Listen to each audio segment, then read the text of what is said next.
Monsieur Hamid Hamdani, bonjour. Bonjour. Alors les feux de forêt, une nouvelle vision, une nouvelle stratégie que vous allez mettre en œuvre pour éradiquer ce phénomène qui est en train de décimer ce patrimoine hautement stratégique pour notre pays et qui ne représente en définitive que 0,2% de la superficie globale du pays qui est constituée à 80% du désert. Votre objectif aujourd'hui, l'efficacité pour agir et agir efficacement et rapidement.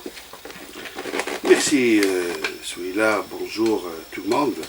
Faudrait-il rappeler, combien même c'est 0, quelque chose pour cent, mais c'est quand même 4 millions, 100 hectares. Au-delà de l'impératif et de l'intérêt que représentent les forêts aujourd'hui au regard des changements climatiques, du monde qui nous attend par rapport à cette question de biodiversité et des changements climatiques, permettez-moi d'abord de déplorer ce qui s'est passé ces dernières semaines ou ces derniers jours. Aujourd'hui, je pense que la nouvelle stratégie ou la stratégie qu'il y a lieu de mettre en œuvre, c'est une stratégie de proximité. Il faut être présent dans la campagne de lutte contre les incendies de forêt. Il faut être présent sur le terrain. Il faudrait, deuxième chose, il faudrait que la société civile, avec toutes ces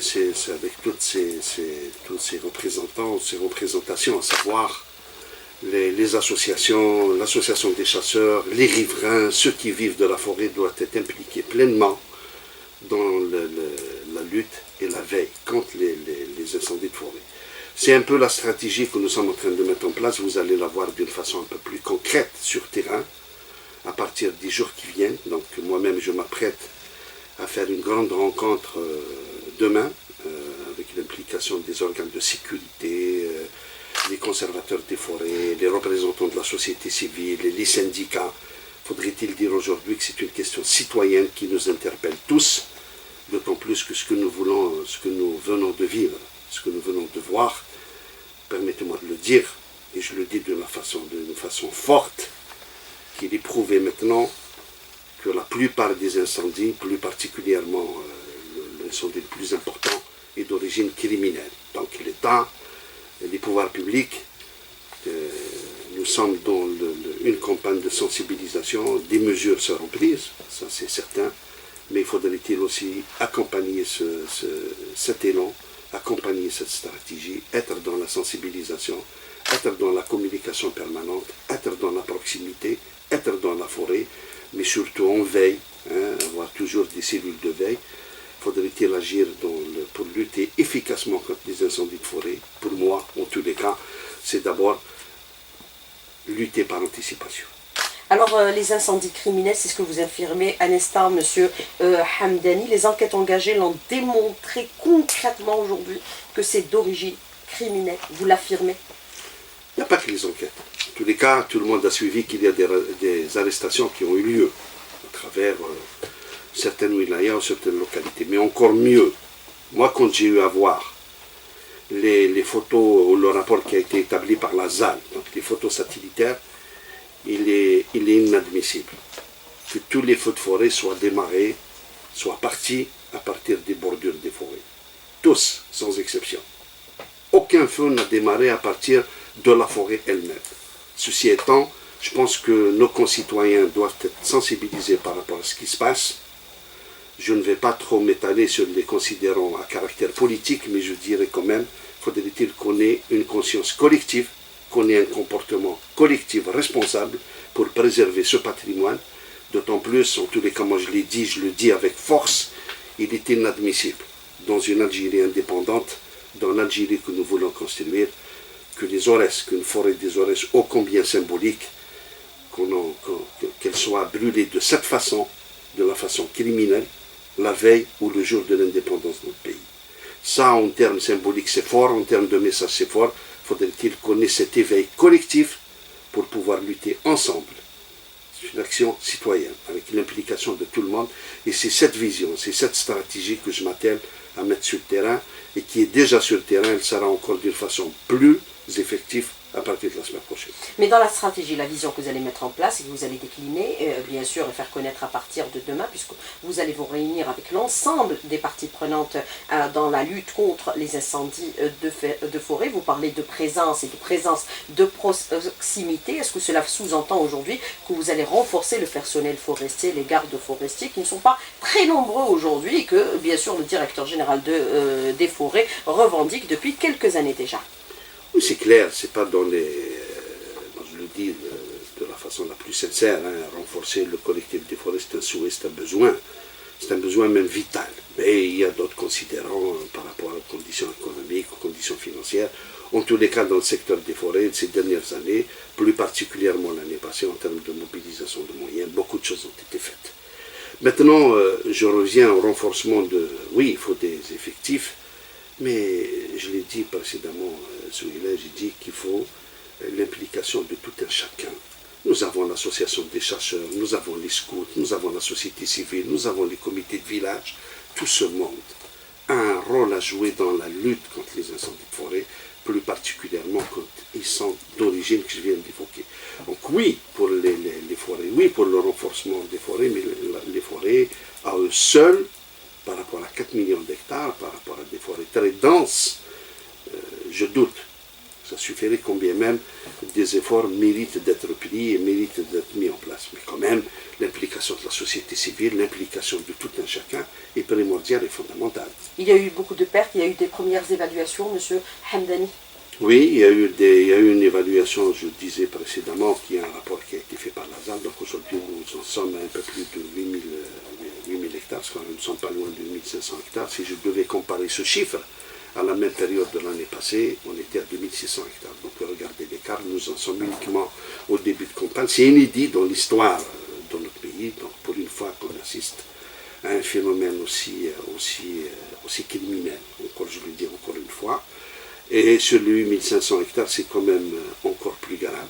Ça accentue encore la gravité de la situation quand on se rend compte que plus de 92% dans la wilaya Khenchela, dans le Nord-Est. Alors les pertes ont concerné aussi les populations vivant des activités forestières. Ils seront indemnisés sur le fonds propre de l'agriculture. C'était votre engagement lors de votre déplacement à Khenchela. Les évaluations ont été faites. Combien de personnes seront indemnisées, M.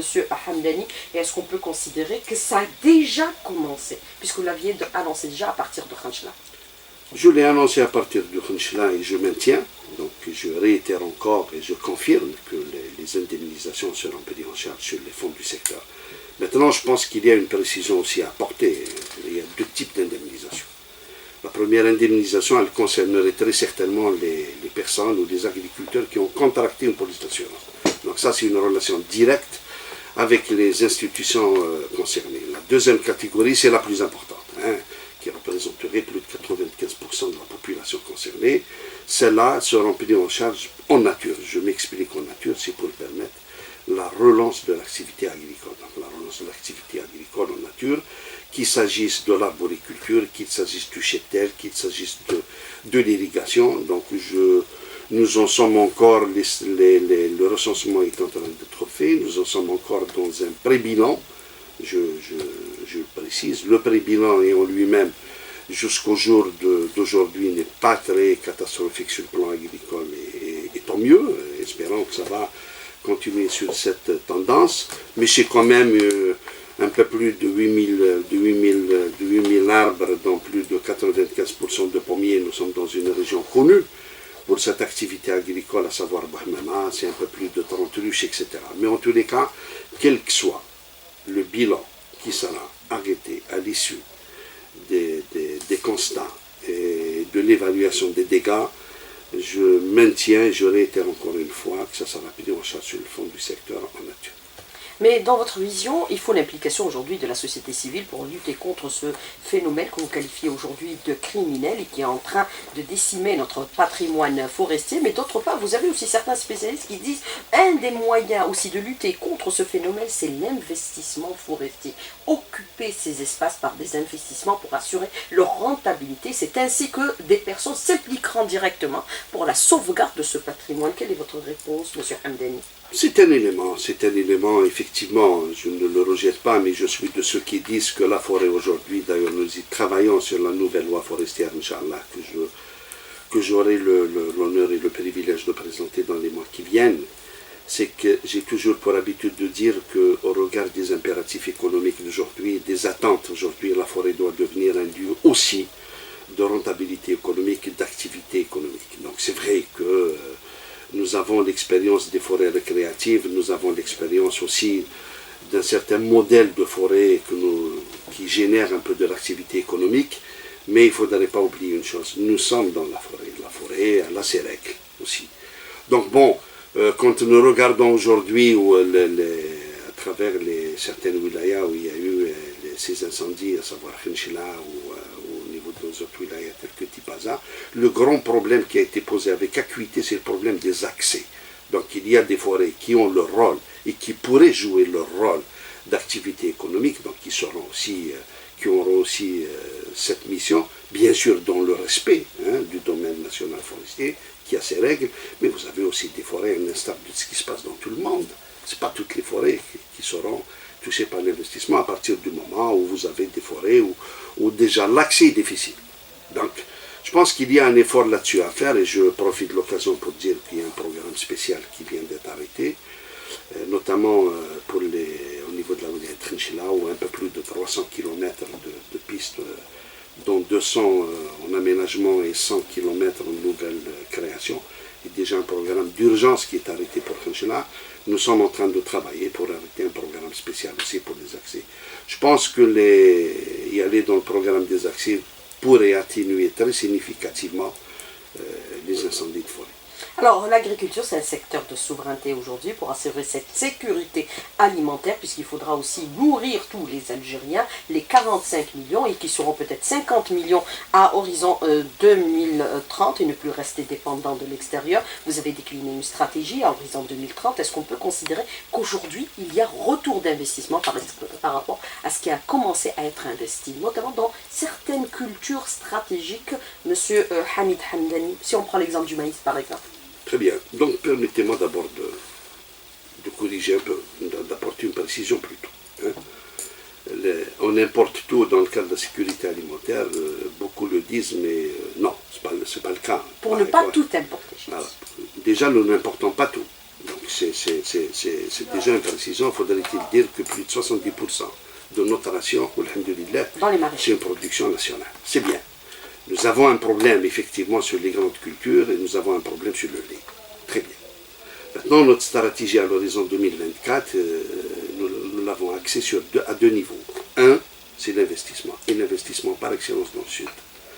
Deux, c'est sur les cultures stratégiques, mais à caractère industriel, qui impactent très sérieusement notre balance des paiements. Donc nous avons eu l'occasion, vous l'avez vécu, tout le monde l'a vécu avec nous, du colza, donc pour les huiles alimentaires, ça a donné des résultats probants, contrairement à ce qu'on pensait au début de campagne pour le lancement du colza, donc pour la production des huiles et des tourteaux, et nous y allions très fortement à partir de la campagne prochaine dans la production des huiles de table et des tourteaux. Deuxième chose, c'est pour le maïs, effectivement, vous venez de le dire. Je rappelle, à titre de rappel, que l'année passée, quand nous avons entamé le programme, nous étions à peine à 79 hectares territoire national. Nous avons fait une campagne avec 10 000 hectares, c'est très insuffisant. Nous ambitionnons, nous avons un mécanisme qu'on vient de mettre en place, donc un mécanisme incitatif, un mécanisme de suivi, avec des facilitations. Il y a eu une première évaluation qui tournerait autour de 30 000, 40 000 hectares. Moi, personnellement, j'ambitionne de dépasser les 50 000 hectares cette année. Et au niveau des wilayas, essentiellement la wilaya d'Adrar, la wilaya de Mni'a, la wilaya au niveau d'Ain Saleh, toute une stratégie est en train d'être mise en place, tout un programme vient d'être arrêté en termes de facilitation. Je rappelle au passage que même en termes de prix incitatifs, et ça je l'annonce à travers la chaîne 3, nous sommes aujourd'hui à 5 000 dinars le quintal pour encourager les agriculteurs et aller fortement dans l'investissement du maïs qui nous coûte et qui nous impacte fortement notre balance des paiements qui dépasse les 800 millions de dollars à titre de rappel. Oui, mais justement par rapport à ces grandes cultures qui sont devenues aujourd'hui extrêmement stratégiques pour notre pays, vous avez mis en place l'Office de développement des cultures industrielles en terre saharienne, ce qu'on appelle l'audace aujourd'hui. Il est opérationnel cet office, Monsieur Hamdani? Il est opérationnel. Non seulement nous avons mis en place l'audace à travers son texte de création, son fonctionnement et le cahier des charges lié à l'investissement, mais encore mieux, Nous avons créé une plateforme numérique. On a eu l'occasion d'en parler à plusieurs reprises. Il y a eu beaucoup de communication autour de cette plateforme numérique. Au jour d'aujourd'hui, d'ailleurs, c'est une nouveauté. Un peu plus de 130 dossiers ont été réceptionnés. Le comité d'experts, je rappelle que c'est un guichet unique. Il y a eu même l'installation de quelques investisseurs, de l'aveu des investisseurs eux-mêmes. Donc, tout le monde a suivi à travers les écrans, à travers la télé, à travers les plateformes de discussion ou les plateaux, de l'aveu des investisseurs eux-mêmes qui attendaient depuis déjà des années. Au bout d'un mois et demi, ils ont eu leur réponse. Ce qu'il faut retenir dans l'audace, c'est qu'il n'y a plus ni de commission, ni d'administration, ni de bureaucratie. Il n'y a ni commission présidée par l'OLI, ni commission présidée par le ministre. Donc c'est un guichet unique qui a ses experts, il y a une plateforme numérique. Par contre, je fais un appel. C'est très insuffisant les dossiers que nous recevons. Moi, je m'attendais à voir 130, plutôt 200, 300, 400 dossiers, le patronat, les investisseurs, tout ce monde qui attendait avec impatience ce mécanisme, qui voulait aller fortement dans l'investissement. Quand je regarde cette plateforme et je trouve 130 ou 120 dossiers, laissez-moi vous dire que c'est très très insuffisant. Alors, M. Abdelhamid Hamdani, moi je voudrais revenir avec vous sur plusieurs aspects pour cette deuxième partie de l'invité de la rédaction par rapport à cette vision globale, par rapport à cette stratégie qui est déclinée aujourd'hui, notamment pour les grandes cultures qui nous coûtent extrêmement cher à leur importation. Vous avez mis en place bien sûr l'Office de développement des activités, c'est-à-dire l'Office de développement des cultures industrielles. Vous parlez par exemple, c'est un instrument qui permet aujourd'hui d'éradiquer la bureaucratie, plus de commissions ni sous-commissions, plus d'interférences, plus d'interventions des walis et du ministre également, qui sont à la tête de ces secteurs. Est-ce qu'on peut considérer aujourd'hui que vous êtes pleinement dans les directives du président de la République qui a comme aujourd'hui objectif, c'est de lutter contre cette bureaucratie qui freine les investissements dans tous les domaines? Absolument. Absolument. Nous sommes pleinement dans l'application des instructions du programme, des 54 recommandations, des 54 recommandations de M. le Président de la République. Donc c'est un dossier important, c'est un dossier auquel le gouvernement donne une importance fondamentale et capitale. La lutte contre la bureaucratie, libérer les initiatives, débureaucratiser l'acte économique, toutes ces dimensions, justement, c'est ce qui nous a conduit à mettre en place ce dispositif, et on aura d'autres. Donc je pense c'est de cette façon que nous allons libéraliser un peu l'acte d'investissement et l'acte économique. L'investisseur, en tous les cas aujourd'hui, c'est ce qu'il attend. Il attend qu'il n'y ait pas du tout de bureaucratie, qu'on libère les initiatives, qu'on fasse des facilitations, mais surtout qu'on travaille dans la transparence aussi. Alors pour l'accès au foncier agricole, même principe, décentralisation totale et globale à tous les niveaux, M. Hamid Hamdani, pour assurer l'investissement dans ce secteur qui est hautement stratégique aujourd'hui pour notre pays. Ça, j'y tiens. Ça, j'y tiens. Vous connaissez bien les dossiers en plus du foncier. Pour quelqu'un qui a travaillé quand même assez longtemps sur le dossier du foncier, j'y tiens beaucoup. Le foncier étant c'est vrai qu'il est un élément fondamental dans l'acte d'investissement, tout se fait sur le foncier, mais le foncier aussi, il faut lui enlever un peu ce caractère trop, je dirais par moments sacré, ça devient un caractère presque sacré. Non, le foncier est un élément fondamental dans l'acte d'investissement, il faut libéraliser, il faut le mettre à la disposition de ceux qui veulent travailler, qui veulent réellement investir. Je rappelle au passage que nous sommes aussi encore toujours dans la récupération des terres. Aujourd'hui, ce qui est de nouveau, c'est que nous avons quand même un cahier des charges qui est publié dans le journal officiel et qui est clair. Donc nous avons même arrêté les conditions d'investissement et les périodes pour lesquelles, au-delà desquelles vous êtes déchu ou vous êtes résilié de votre droit d'acte de concession. Donc le foncier doit être mis à la disposition d'abord des investisseurs ou de tous ceux qui voudraient apporter une plus-value dans l'investissement agricole, mais surtout pour tous ceux qui voudraient investir dans le cadre de la feuille de route, dans le cadre de la stratégie de l'État. Mais cet investissement est ouvert également aux étrangers, M. Hamid Hamdani? Je pense que là-dessus c'est clair, il est ouvert aux étrangers. Dans tous les domaines, notamment dans les cultures stratégiques? Pourquoi pas? Oui, pour peu que ce soit une société de droit algérien, les conditions réglementaires et législatives sont claires maintenant, à partir de la loi de finances. Donc je pense qu'aujourd'hui, il y va d'abord respect de ces dispositions réglementaires, mais ce n'est pas exclu, ce n'est pas interdit.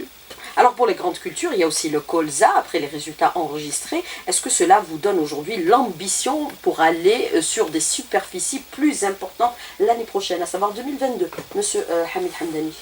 En tous les cas, moi, je suis de ceux qui étaient très convaincus d'y aller fortement dans le colza, dans le tournesol, dans le soja, et c'est un peu ça l'essence de notre feuille de route. Et Dieu merci, la première expérience nous a donné des résultats très probants. Je parle du colza comme j'aurais pu parler de la betterave sucrière qui commence maintenant à venir. Pourtant, il y avait beaucoup de réticences par rapport au problème de l'eau, Monsieur Hamid Hamdani, de la part de certains professionnels. Ils y adhèrent aujourd'hui totalement.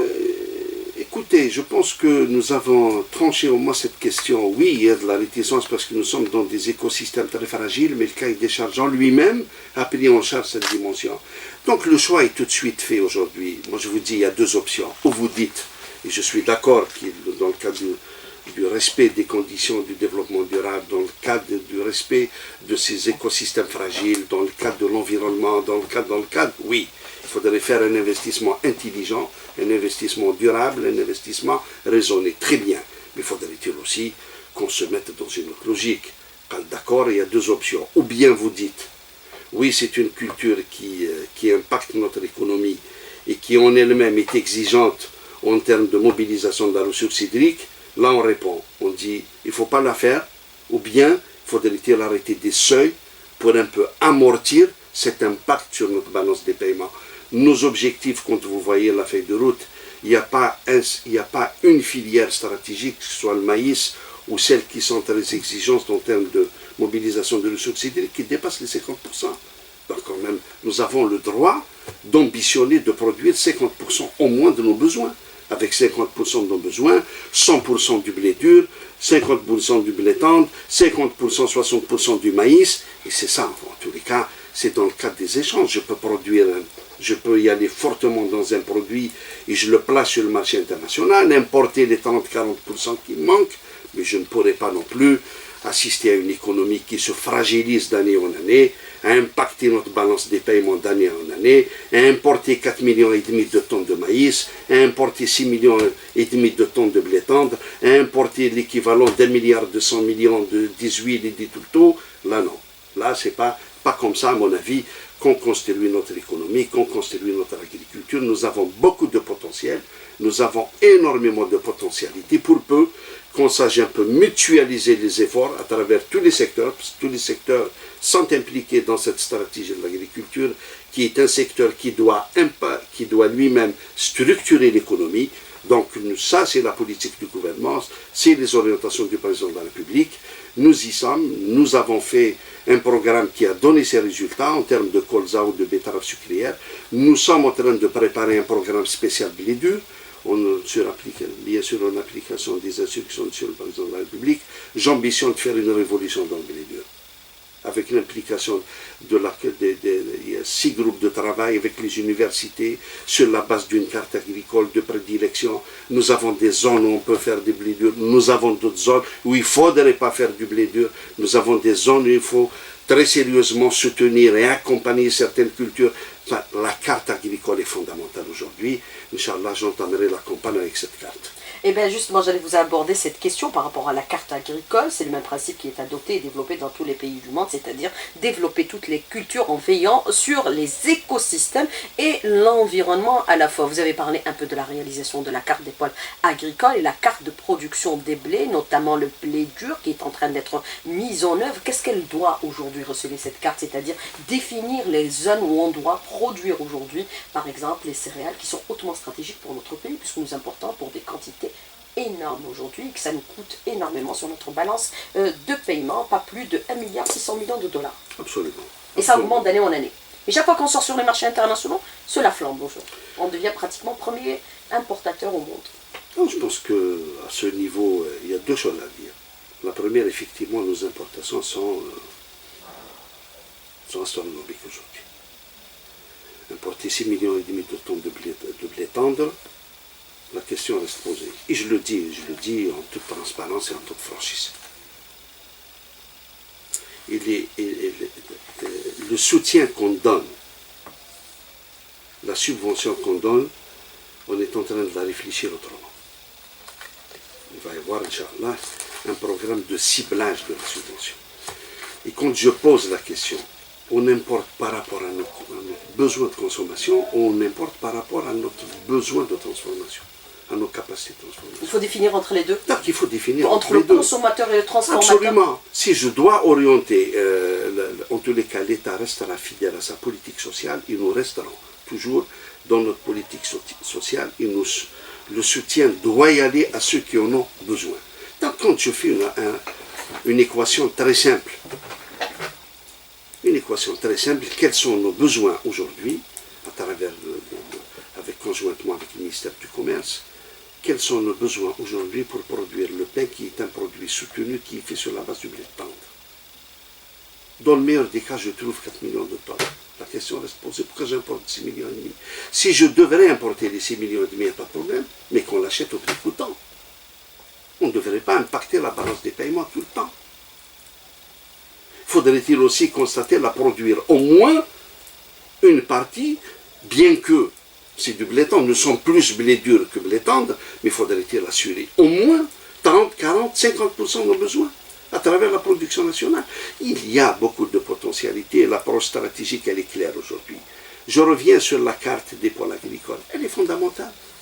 Pourquoi voulez-vous qu'on soutienne tout de la même façon partout?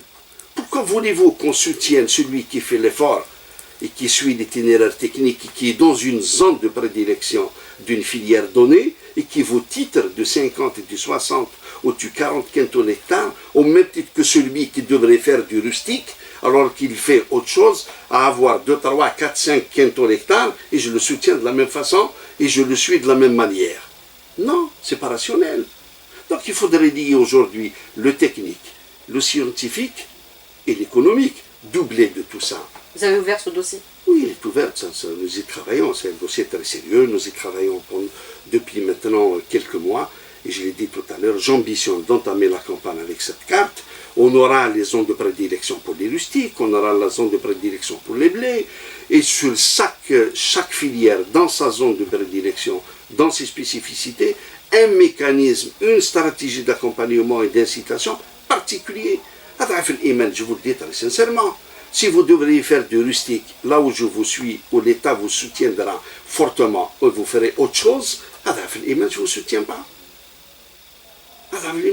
Mais je soutiens fortement celui qui fait du blé dur dans sa zone et qui me titre un minimum de 40 quintaux l'hectare, en utilisant l'irrigation d'appoint, en respectant l'engraissement des terres, en suivant l'itinéraire technique, et doubler tout ça, faudrait-il le dire, Lyon, nous avons une étude et une carte de vulnérabilité climatique. La carte agricole, elle tient compte essentiellement de cette étude. Aujourd'hui, nous assistons à quoi? Au déplacement des pôles, nous assistons à une diversification au regard des changements climatiques, et c'est important. Nous sommes dans les ODD 2030, nous donc, c'est la mutualisation, c'est la convergence de toutes ces études, c'est la convergence de tous ces aspects qui donneront cette carte et non pas une carte basée uniquement sur les aspects statistiques. Ce n'est pas parce qu'on produit dans une filière donnée d'une façon statistiquement forte que effectivement nous sommes dans la zone de prédilection. Non, ça, la carte des pôles agricoles, c'est un peu plus important, un peu plus sérieux.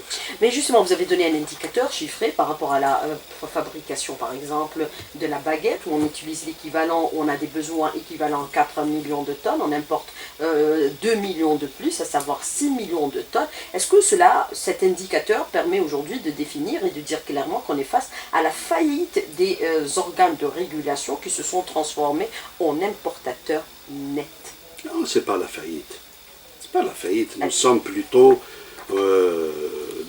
c'est notre culture et notre stratégie, notre politique des pouvoirs publics de répondre à chaque fois aux besoins sociaux. Mais à côté, il faudrait dire aussi une chose, il fallait dire à mon avis que l'indicateur le plus important, c'est les 300 millions de dollars que nous jetons en pain. Ça aussi, de gaspillage. Donc ça aussi, c'est un indicateur important. Donc nous sommes aujourd'hui qu'est-ce que nous sommes en train de faire? Nous sommes en train de restructurer un peu, de faire de nouvelles approches, mais aussi de codifier l'intervention publique. L'intervention publique, elle est en train d'être codifiée, et c'est dans les mois qui viennent, ou dans les années qui viennent, ou dans les mois qui viennent, Inch'Allah, nous aurons un peu plus de clarification par rapport à cette question de ciblage de la subvention, tout en gardant la particularité, tout en gardant la spécificité d'un État social. Alors, c'est le même principe pour la filière lait aujourd'hui. Vous y travaillez énormément parce que là aussi, nous importons la poudre de lait à un prix excessif et la consommation est en augmentation. Faire la différence entre le consommateur et l'industriel à la fois, c'est le même principe que pour les céréales. C'est absolument le même principe, sauf que pour la filière lait, je tiens à préciser une chose. C'est que il y a un dossier peut-être qui sera mis en œuvre dans les semaines qui viennent. Dans une première phase, il est inadmissible. Même les esprits sont orientés aujourd'hui uniquement sur la poudre de lait. Au détriment de quoi? Au détriment de la production nationale et du développement de la filière nationale. Le lait cru. Le lait cru. Donc aujourd'hui, comme première phase. Dans les vaches importées ont été consommées en steak. C'est vous qui le dites, mais il ne faudrait pas, à mon avis, donner comme ça l'ampleur que toutes les vaches sont consommées en steak. Nous sommes dans un État qui a sa réglementation, et si c'est le cas, en tous les cas, la réglementation précise les mesures à prendre. Mais je reviens, à mon avis, l'une des premières actions à faire aujourd'hui, et j'ai donné instruction pour que ça soit fait, c'est d'intégrer le lait cru dans le LPC, d'intégrer la part du lait cru dans le sachet de lait. Ça va nous donner deux avantages, deux impacts importants. Le premier, c'est la réduction de l'importation de la poudre 26 degrés. Mais cette intégration, moyennant bien sûr des aides aux éleveurs, bien sûr, non. Ça a été fait déjà il y a quelques temps de cela et ça n'a pas donné les résultats escomptés. Non, ça n'a pas été fait. Non. L'intégration du lait cru dans le LPC, ça a été fait au détriment, je le dis, du secteur public, qui on lui avait fait obligation de collecter le lait. Collecter le lait, il n'avait pas toute la gamme, toute la possibilité de l'injecter dans les produits dérivés qui coûtent très cher, parce que c'est des prix non soutenus, donc c'est des prix libres. On lui a fait obligation de le collecter, notamment en période de forte lactation. Et ça n'a pas été le cas pour le privé. Et là, il l'a intégré dans le lait cru et dans le lait de sachet. Il l'a intégré dans le lait de sachet, mais il n'a pas eu de compensation pour autant. Aujourd'hui, nous sommes revenus au ministère de l'Agriculture sur ce dossier. C'est un dossier qui est pratiquement finalisé maintenant. Il va être mis en œuvre à partir de cette campagne. En plus de tout ça, il y a un autre dispositif qui a été arrêté conjointement avec les éleveurs, les associations d'éleveurs, la Fédération des éleveurs, la Chambre d'agriculture. Ils ont travaillé pendant des mois, 3-4 mois. Je pense qu'on est à la veille d'annoncer un autre dispositif de la filière. Alors, vous avez cette question de l'auditeur, Monsieur Hamid Hamdani, c'est connu à travers sa longue histoire millénaire. L'Algérie est un pays à vocation agro-pastorale. Est-ce que l'Algérie arrivera un jour à produire suffisamment de viande rouge, notamment du cheptel ovin, pour pouvoir en exporter par la suite et atteindre les niveaux des pays qui étaient de notre taille, par exemple le Brésil et l'Argentine, ou qui sont de notre taille en tant que leader en production de viande rouge? Oui, absolument. Et nous sommes à la veille, bien sûr, de l'Aïd. Oui, l'Algérie étant connue pour un pays du mouton, ça c'est clair. On va sacrifier l'équivalent de 3 à 4 millions de têtes. Comme chaque année. C'est la moyenne. Alors que nous avons un cheptel de 22 millions de têtes. Enfin, c'est un cheptel, permettez-moi de dire, c'est un cheptel qui tournerait autour disons, en moyenne de 25-26 millions. Mais ceci étant dit, le message que je veux faire passer, c'est que nous avons lancé une opération du RGA. Nous avons lancé une opération du RGA, mais disons pas le recensement général de l'agriculture comme nous l'avons connu en 2001. C'est un recensement soft qui utilise aujourd'hui des tablettes sur la base d'une plateforme numérique. Nous aurons des chiffres plus édifiés d'ici la fin de l'année, Inch'Allah. Nous avons pris 5 wilayas pilotes, ils y travaillent. Maintenant, nous élargissons à d'autres wilayas. Deuxième action que je tiens à dire aussi, il y a le lancement de l'identification du cheptel bovin avec une puce électronique depuis octobre. J'espère que dans les mois à venir, nous aurons des chiffres un peu plus édifiés, qui se rapprocheraient de la réalité. Mais est-ce qu'on pense aujourd'hui à mettre en place des mécanismes pour la préservation de certaines races dans la viande et de haute qualité? Par exemple, la race d'Ouled Djellal, Monsieur Hamid Hamdani. Oui, Ouais. Écoutez, c'est Non, pas un c'est effet. Hamra est C'est en voie pas. de disparition C'est pas. aujourd'hui. Oui, enfin, c'est pas l'effet du hasard. Si nous avons créé au niveau du ministère de l'Agriculture, ça fait quelques mois, une structure qui s'occupe de ça. C'est pas l'effet d'un hasard. Nous avons créé une structure qu'on appelle, qui se charge de l'agriculture biologique, de la labellisation et des aspects génétiques. C'est pas un hasard. Nous avons pris beaucoup de retard là-dessus. Combien même il y a eu des travaux, mais nous avons pris beaucoup de retard. Donc, il faut y aller impérativement dans ces aspects de préservation des races. Effectivement, je vous rejoins, la race Hamra qui est très sérieusement impactée Ou le aujourd'hui. Djilal. Ou le Djilal n'est pas impacté aussi comme la race Hamra. La race Hamra, pratiquement, Il reste que quelques têtes. vous n'allez pas anticiper comme ça sur quelques têtes. Nous n'avons pas encore de chiffres. Vous avez des chiffres, celui-là? Des Non, chiffres mais pour vous quelques avez têtes? aussi les éleveurs qui donnent des indicateurs, Allez-y qui sur le- depuis quelques années, tirent la sonnette d'alarme aussi, Oui, M. Hamid il faut Hamdani. tirer la sonnette d'alarme.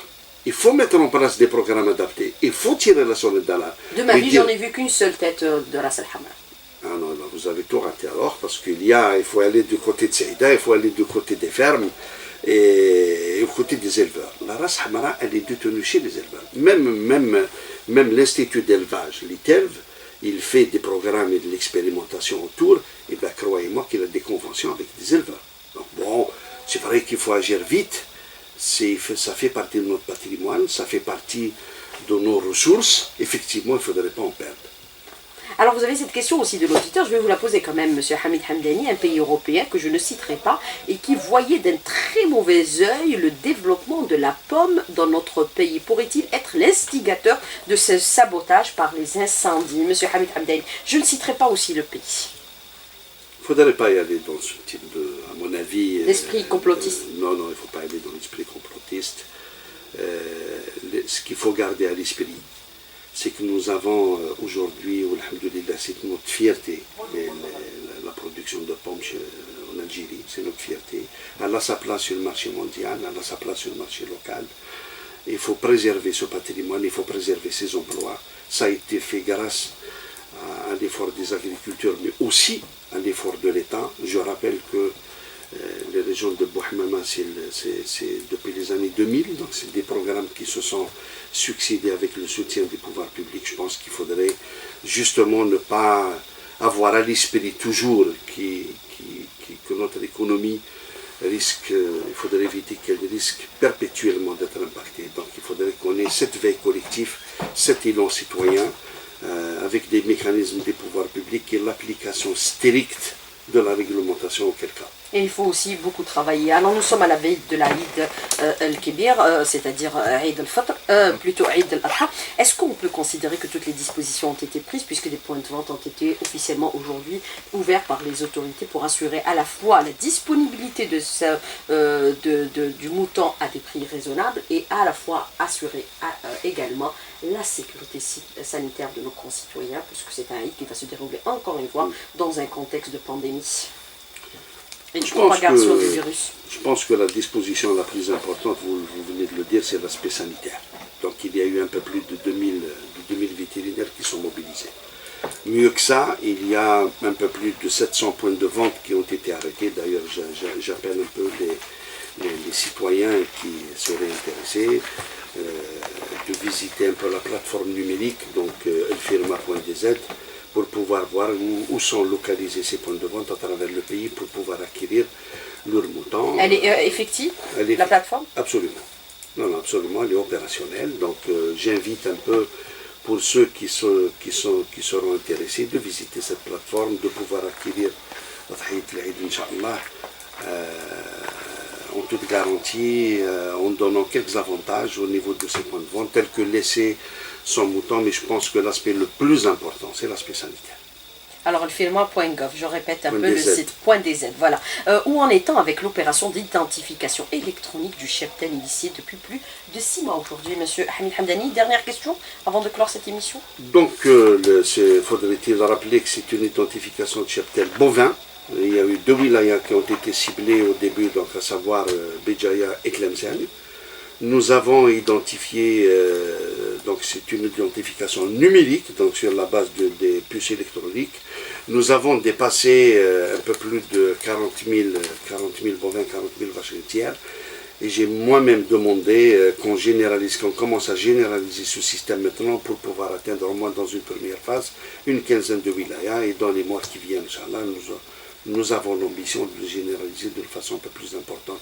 Si on doit arriver à identifier au moins 60% de notre cheptel, qui reste une moyenne mondiale. Il ne faudrait pas penser que dans l'identification de cheptel, c'est les 100% même dans les pays les plus développés.